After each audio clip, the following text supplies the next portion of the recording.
Welcome students. तो फिर से हम लोग ऑस्मोटिक प्रेशर के बारे में, दैट मीन्स के कोलिगेटिव प्रॉपर्टीज़ का जो फोर्थ पार्ट है वो हमारा ऑस्मोसिस और ऑस्मोटिक प्रेशर वगैरह के बारे में है। और लास्ट जो पॉइंट हमारा बच जाता है वो रिवर्स ऑस्मोसिस और एबनॉर्मल मोलर मास है, तो उसको हम लोग नेक्स्ट वीडियो में देखेंगे। तो आज हम लोग डिस्कस करते हैं ऑस्मोसिस के बारे में, मतलब जिसको हम हिंदी में क्या कहते हैं, प्रासरण दाब, मतलब प्रासरण या उसी को परिसारक कहते हैं। ऑस्मोटिक प्रेशर यानी प्रासरण दाब या उसी को हम परिसारक दाब भी कहते हैं इसको। तो इसका जो पहली बार एक्सप्लेनेशन या इसका जो प्रदर्शन किया था वो अब्बे नोलेट जो 1748 ईस्वी में से किया था। तो हम लोग सबसे पहले देखते हैं कि एसपीएम के बारे में और उसके बाद ऑस्मोसिस। तो ये समझिए कि ऑस्मोसिस और एसपीएम का जो एक रिलेशन है ये काफ़ी एक दूसरे से बड़ी घनिष्ठता है। तो कैसे है, थोड़ा सा हम लोग इस फिगर को देखें। तो यहाँ पे हम लोग देखते हैं क्या कि एक मतलब कि दो इस तरह से जार लिया हमने, एक ए और एक बी। ए में हमने क्या लिया, प्योर सॉल्वेंट के रूप में ले लिया, और बी में हमारा क्या है, वो सोल्यूशन है। तो होता क्या है कि ये सोल्यूशन मतलब कि ये जो सोल्यूशन है इसके अंदर में जो सॉल्वेंट है उसकी क्वांटिटी इसके कंपैरेटिवली कम है, जो प्योर सॉल्वेंट है। और इन दोनों को हमने क्या किया कि कनेक्ट कर दिया। तो जब ये इन दोनों जार को कनेक्ट कर देते हैं और उस बीच में हम क्या करते हैं, एसपीएम लगा देते हैं। एसपीएम का मतलब होता है सेमी परमिएबल मेम्ब्रेन, या इसी को हम हिंदी में कहते हैं अर्धपारगम्य झिल्ली। तो अर्धपारगम्य झिल्ली का मतलब क्या होता है कि वो एक ऐसा मेम्ब्रेन होता है, ये एक ऐसा झिल्ली होता है जिसके थ्रू कुछ स्मॉल पार्टिकल्स वाले जो सॉल्वेंट होते हैं वो पार कर जाता है, और जो बड़े बड़े मॉलिक्यूल्स होते हैं वो पार उससे नहीं कर पाता है। तो ये इसके नाम से ही पता चल रहा है ना, सेमी मतलब हाफ, परमिएबल का मतलब होता है पार करने की क्षमता, यानी मतलब कैपेसिटी, यानी कि वो एबिलिटी टू परमिट और मेम्ब्रेन मतलब झिल्ली। तो इसका मीनिंग क्या हुआ है कि ये अर्धपारगम्य झिल्ली का मतलब ये है कि एक ऐसा पतला सा झिल्ली होता है जिसके द्वारा कुछ जो ना पार्टिकल्स जो है एक साइड से दूसरी साइड को क्रॉस कर जाता है, और कुछ जो बड़े बड़े साइज के जो अणु या मॉलिक्यूल्स होते हैं वो पार नहीं कर पाता। एज फॉर एग्जांपल ये नेचर में भी आपको दिखता है और आर्टिफिशियली मतलब कि सिंथेटिक रूप में भी देखा जाता है। तो नेचुरली जो ना, जैसे आपने देखा होगा कि बॉयल अंडे को जब छीलते हैं तो उसमें से जो पतला सा जो झिल्ली निकलता है वही हमारा एसपीएम होता है। एसपीएम की तरह वो भी काम करता है। यहाँ तक कि जो ना सेल मेम्ब्रेन या जिसको हम प्लाज्मा मेम्ब्रेन कहते हैं वो भी हमारा एसपीएम की तरह से काम करता है, सेमी परमिएबल मेम्ब्रेन की तरह से काम करता है। सिंथेटिक रूप में अगर देखा जाए तो मतलब कि क्या कहते हैं कि ये सेलोफेन वगैरह है या कैल्शियम फेरोसाइनेट वगैरह से जो बनाया जाता है, तो वो क्या कहते हैं कि मतलब सिंथेटिक रूप में एसपीएम जाना जाता है। और नेचर के रूप में आपको पहले बताया कि जो ना कि वो अंडे वाला जो एग्जाम्पल है, प्लस पिग्स ब्लैडर जो होता है वो भी जो है ना, जिसको हम पार्चमेंट मेम्ब्रेन भी कहते हैं, तो वो भी हमारा एक तरह से जो ना एसपीएम की तरह से बिहेव करता है। तो ये एसपीएम का मतलब लगाना बहुत ज़रूरी है, क्योंकि ये सॉल्वेंट मॉलिक्यूल्स जो होता है जो काफ़ी स्मॉल साइज़ का होता है, तो ये और इसमें जो है मतलब कि ये जो सॉल्यूशन है तो इसके अंदर में तो आपको पता है ना कि इसके अंदर में सॉल्वेंट और सॉल्यूट दोनों है, सॉल्वेंट प्लस सॉल्यूट। तो ये ऐसा होना चाहिए कि सॉल्यूट पार्टिकल्स का साइज ऐसा हो जो एसपीएम से इधर पार ना करें। तो यहाँ पे क्या होता है कि ये सॉल्वेंट मॉलिक्यूल्स जो है वो धीरे धीरे क्या करेगा, वो आपको पार करना शुरू कर देगा। यहाँ से देखिए इसको, जैसे ये देख रहे हैं हम एरो बना रहे हैं, तो प्योर सॉल्वेंट का जो एक फ्लो हो रहा है वो किधर की हो रहा है, यानी ए टू बी हो रहा है। मतलब कहने का कि सॉल्वेंट का फ्लो हो रहा है, किसके थ्रू हो रहा है, एसपीएम के थ्रू, सेमी परमिएबल मेम्ब्रेन।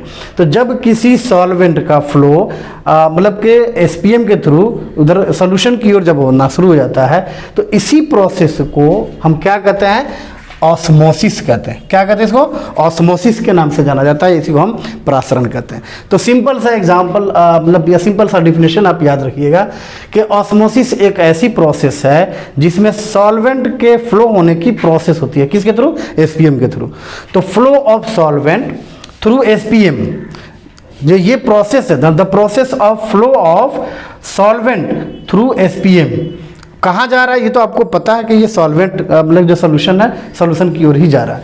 तो सॉल्वेंट का एसपीएम के थ्रू जब फ्लो होता है और वो सॉल्यूशन की ओर चला जाता है, तो इसी प्रक्रिया को हम क्या कहते हैं, ऑस्मोसिस या उसी को हम प्रासरण के नाम से जानते हैं। फिर से आप एक बार समझिए कि एक सिंपल सा डेफिनेशन इसको याद रखना है कि ऑस्मोसिस एक प्रोसेस है जिसमें हम क्या करते हैं कि वो सॉल्वेंट का फ्लो किसके थ्रू होता है, एसपीएम के थ्रू होता है। इसी चीज़ को हम क्या कहते हैं, ऑस्मोसिस कहते हैं। अब सपोज कीजिए कि मतलब कि एक ऐसा प्रेशर, जैसे यहाँ पे भी हम एग्जांपल देखें तो ये जो है ना आपका प्योर सॉल्वेंट है और एक हमने एक इन्वर्टेड फनल ले लिया और ये हमारा क्या है, एसपीएम है, ये भी हमारा एसपीएम है जिसको हम अर्धपारगम्य झिल्ली कहते हैं। तो बाबू देखो यहाँ पे ये ना एसपीएम है, इसको अगर हम प्योर सॉल्वेंट में अगर डाल दिए हैं तो जाहिर सी बात है कि अब ये तो सोल्यूशन है इसके अंदर में, इस फनल के अंदर में क्या है, सोल्यूशन है, विलियन है। तो विलियन है तो इसमें विलायक जो है, जो प्योर सॉल्वेंट या प्योर जो शुद्ध विलायक है उसके अंदर में जो रखा गया है, तो यहाँ भी वही कहानी बनेगा। अगर सपोज कीजिए कि इस तरह से रखा हुआ है, इस लेवल पे है, तो धीरे धीरे क्या होगा कि ये जो सॉल्वेंट है वो इसके अंदर में जाना शुरू हो जाएगा। ठीक है, तो ये क्या हो रहा है कि ये भी सॉल्वेंट का फ्लो इस सॉल्यूशन के अंदर हो रहा है। तो flow of solvent to the solution किसके थ्रू हो रहा है, ये बीच में एक बाधा, जो एक रास्ता में जो रुकावट बना हुआ है वो क्या है, एसपीएम है, जिसको हम सेमी परमिएबल मेम्ब्रेन कहते हैं। तो इसी सेमी परमिएबल मेम्ब्रेन के थ्रू इसके अंदर में चला जाता है। तो धीरे धीरे वो होगा, क्या होगा ये कि जो ना ये इसका लेवल जो है ना क्या होगा, इंक्रीज कर जाएगा, नीचे से उसका लेवल क्या करेगा, इंक्रीज कर जाएगा। समझिए कि एच हाइट तक जो है ना आपका वो चला जाता है। अब इसमें भी वही चीज़ मतलब अब इसमें हम देखें कि भाई ऑस्मोसिस की प्रोसेस तो हो रही है, तो ये बात समझ में आ गई कि osmosis is the process of flow of solvent through semi permeable membrane. कहाँ हो रहा है, तो ये सॉल्यूशन की तरफ जा रहा है। जैसे ही जाना शुरू कर देता है तो अब मतलब इस प्रोसेस को एक ऐसा एक्स्ट्रा प्रेशर जो है ऊपर की ओर से लगता है। तो ये एक्स्ट्रा प्रेशर है, यानी अतिरिक्त दाब जिसको कह सकते हैं, जो क्या करता है, ऑस्मोसिस की प्रोसेस को रोक देता है। तो ये एक्स्ट्रा प्रोसेस जो ऑस्मोसिस की प्रोसेस को रोक दे यानी स्टॉप कर देता है, तो उससे हम क्या कहते हैं, ऑस्मोटिक प्रेशर कहते हैं। क्या कहेंगे उसको, ऑस्मोटिक प्रेशर या प्रासरण दाब, या कई बुक में आपको दे रखा है परिसारक दाब भी दिया हुआ है। हिंदी की बुक में आप देखिएगा तो कहीं कहीं पे आपको परिसारक दाब या प्रासरण दाब के नाम से जानते हैं।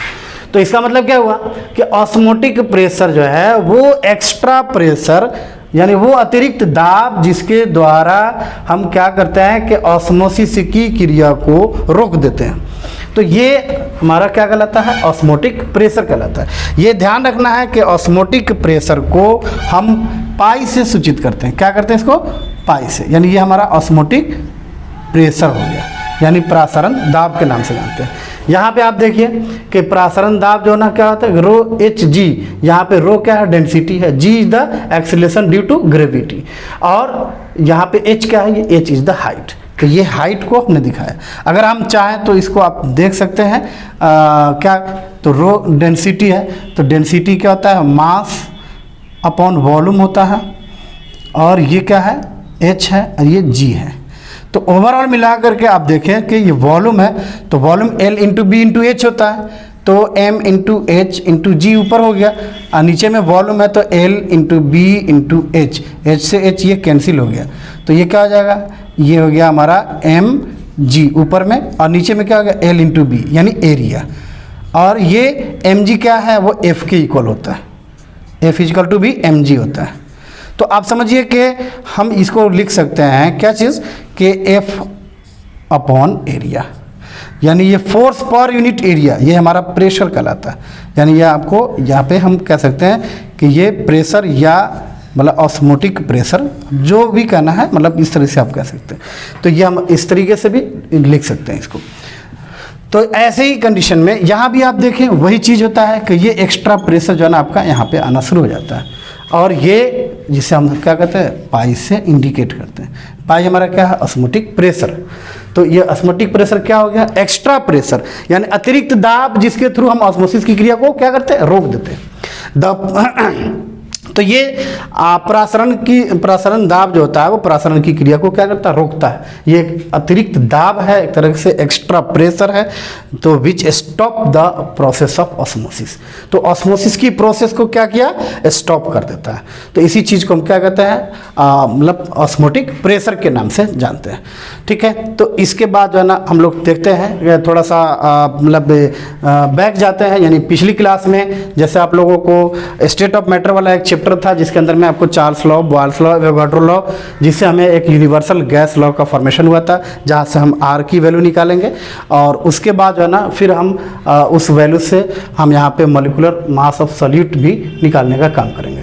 तो तब तक इसको आप स्क्रीनशॉट लीजिए। आई होप आप लोग इसका स्क्रीनशॉट ले लिए होंगे।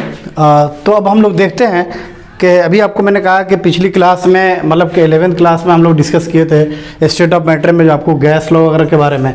तो गैस के लिए जो है ना हम लोग स्पेशली जो है ना आपको बताया था ना के P inversely proportional to V, जिसको हम एट कांस्टेंट टेम्परेचर क्या कहते हैं इसको, Boyle's law. P is directly proportional to T, जो कि ये कांस्टेंट वॉल्यूम पे होता है, इसे हम कहते हैं चार्ल्स लॉ। उसी तरह से P is directly proportional to N, जो टी एन वी पे कांस्टेंट रहता है वहाँ पे, तो हम इसको क्या कहते हैं, एवोगाड्रो लॉ।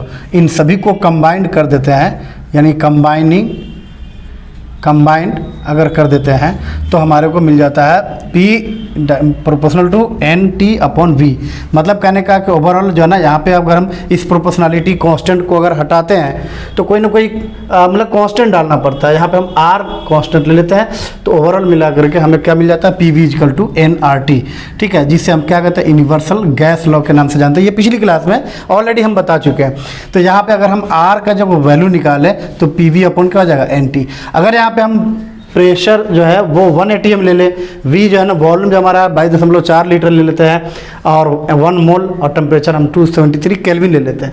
ये वैल्यू को अगर हम पुट करते हैं तो हमारे को मिल जाता है R equal to 0.0821 litre ATM per kelvin per mole, जो R की वैल्यू होती है जिसे हम क्या कहते हैं, गैस कांस्टेंट कहते हैं। क्या कहते हैं इसको, गैस कांस्टेंट कहते हैं। लेकिन ये सब गैस के लिए था। अब हम देखते हैं क्या चीज़, सॉल्यूशन के लिए। तो सॉल्यूशन के लिए जो हम देखते हैं तो वही चीज़ है, अब इससे कोरिलेट करना है। मतलब कि गैस में जो लॉज था, गैस लॉज था, उस गैसियस लॉज से हमको कोरिलेट करना है। तो P is inversely proportional to at constant temperature. बिल्कुल बॉयल्स लॉ की तरफ से है, इसलिए इसका नाम बॉयल्स वान हॉफ लॉ। यानी देखिए उसी के साथ कौन जुड़ गया, वान हॉफ जुड़ गया। तो वान हॉफ मिल करके जो ना सॉल्यूशन के लिए बताया कि जो ऑस्मोटिक प्रेशर होता है वो कांस्टेंट टेम्परेचर पे इनवर्सली प्रोपोर्शनल टू होता है, किसके, वॉल्यूम के। तो ये जो ना उसी तरीके से P is directly proportional to T, मतलब कांस्टेंट वॉल्यूम पे ये अगर देखा जाए तो ऑस्मोटिक प्रेशर जो होता है टेम्परेचर के समानुपाती होता है, और वॉल्यूम यानी आयतन के व्युत्क्रमानुपाती होता है। इनको अगर हम कंबाइन कर दें तो P proportional to T upon V।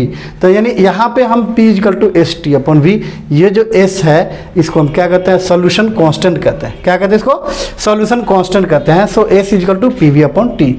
अगर हम प्रेशर को डाइन पर सेंटीमीटर स्क्वायर में ले ले, वॉल्यूम को अगर ml में ले ले और T को केल्विन में ले ले, तो वो सारी वैल्यूज़ जो ना आप जब डालते चले जाएंगे तो वो हमारा मतलब क्या कहते हैं कि ये S की जो वैल्यू होती है, यानी R ही कहिए इसको, अगर गैस के लिए अगर यूज करेंगे तो R का यूज़ करते हैं खास तौर से, तो 8.314 जूल पर केल्विन पर मोल का फॉर्मेशन होता है।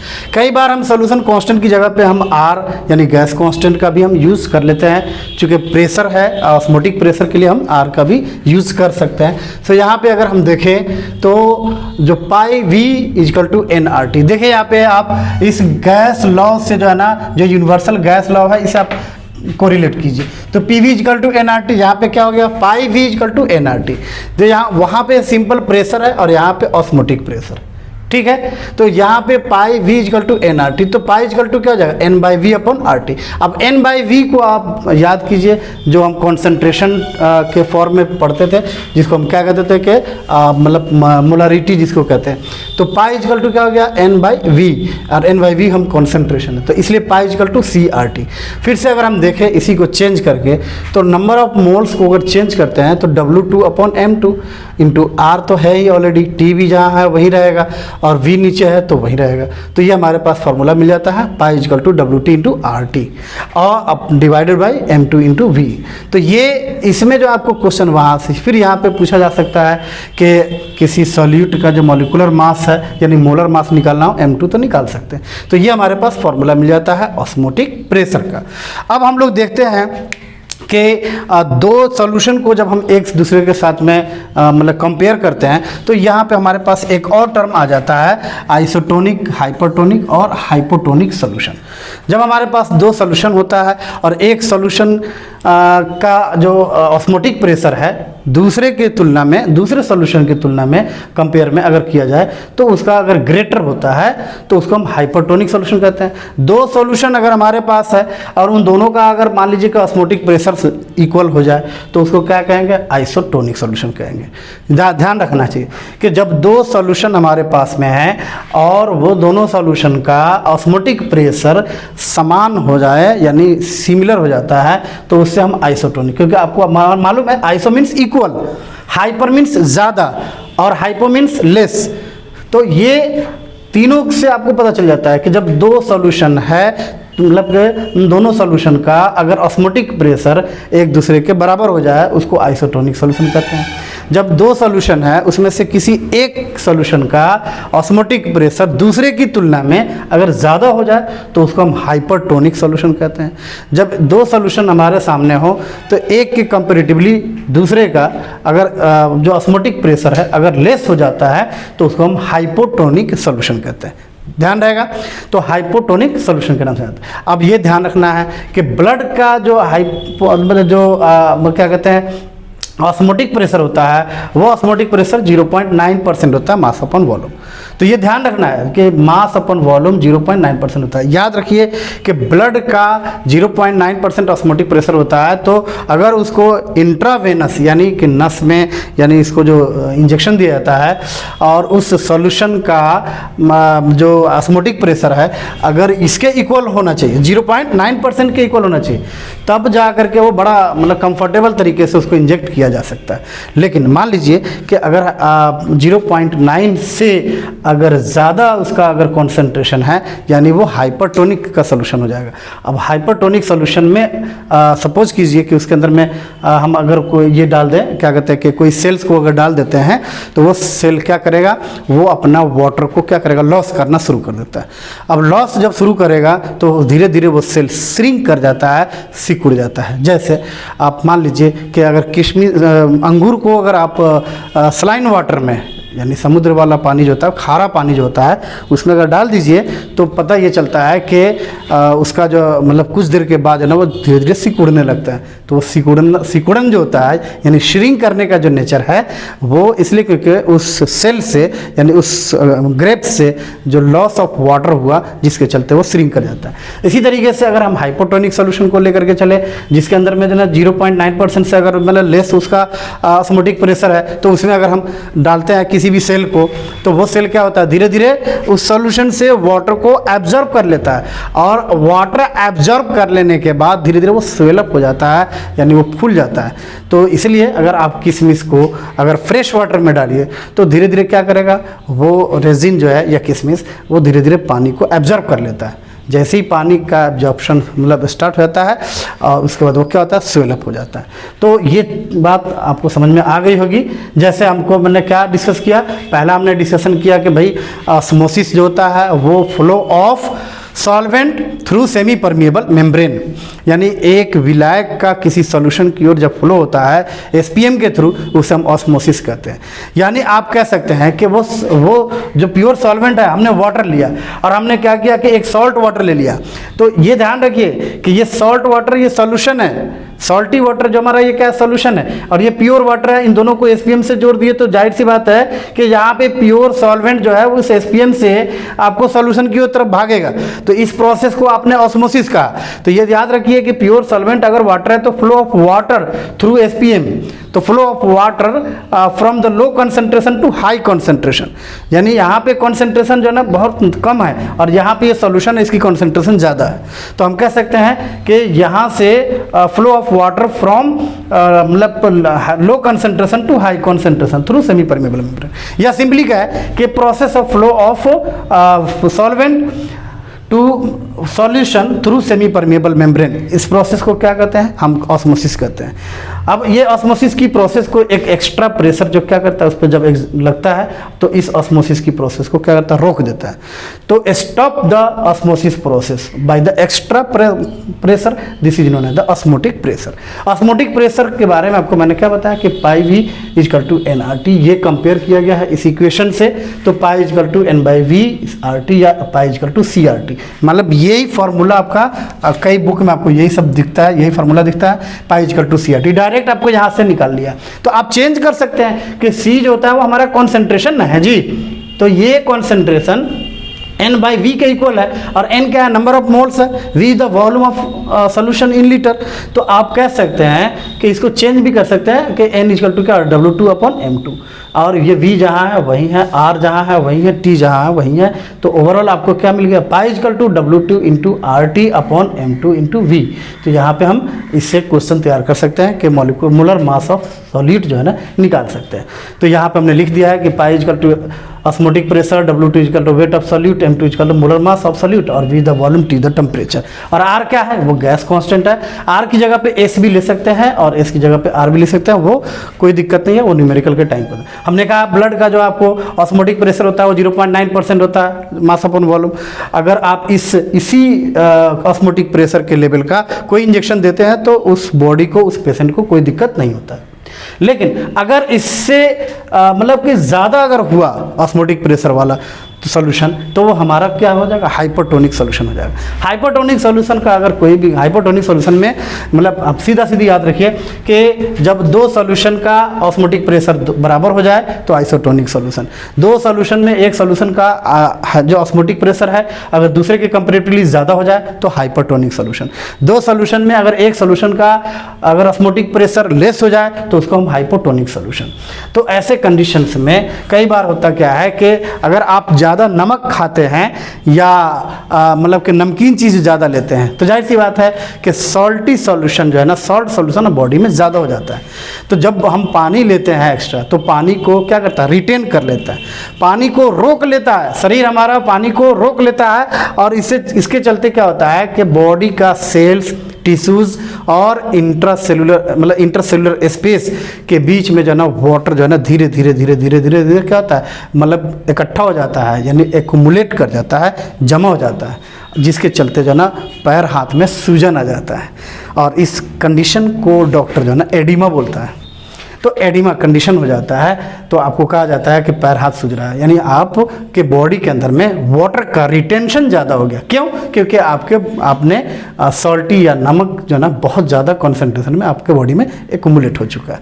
तो इसीलिए कहा जाता है, कई बार आपने देखा होगा कि खास तौर से पिकल्स वगैरह या अचार वगैरह जो भी तैयार किया जाता है तो अचार वगैरह में भी जो ना देखा जाता है कि भाई कच्चा अगर आम है या कोई चीज़ है जिसको हम अचार बना रहे हैं तो उसको काटने के बाद लोग नमक मिलाता है। क्यों नमक डालता है? नमक इसलिए डाला जाता है कि वो मतलब वो वाटर को क्या करेगा, एब्जॉर्ब कर लेगा, धीरे धीरे धीरे धीरे वो सारा का सारा वो वाटर जो है ना मतलब से डिहाइड्रेट हो जाएगा और एकदम से पूरा वो ड्राई हो जाता है। तो यहाँ पे प्रिजर्वेटिव्स के लिए भी हम सॉल्ट का यूज करते हैं।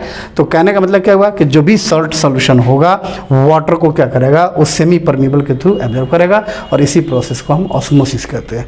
तो आई होप सो कि आप लोगों को ये आज बात समझ में आ गई होगी कि ऑस्मोसिस क्या होता है, यानी जिसको हम परासरण क्या कहते हैं, परासरण दाब क्या होता है।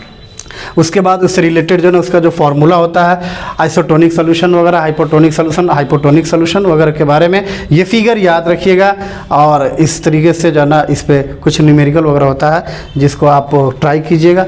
अगर जहाँ प्रॉब्लम होगी वो आप जो है ना कमेंट में उसको सेंड कीजिए, उसके बाद उसका हम लोग रिप्लाई करेंगे। Thank you so much.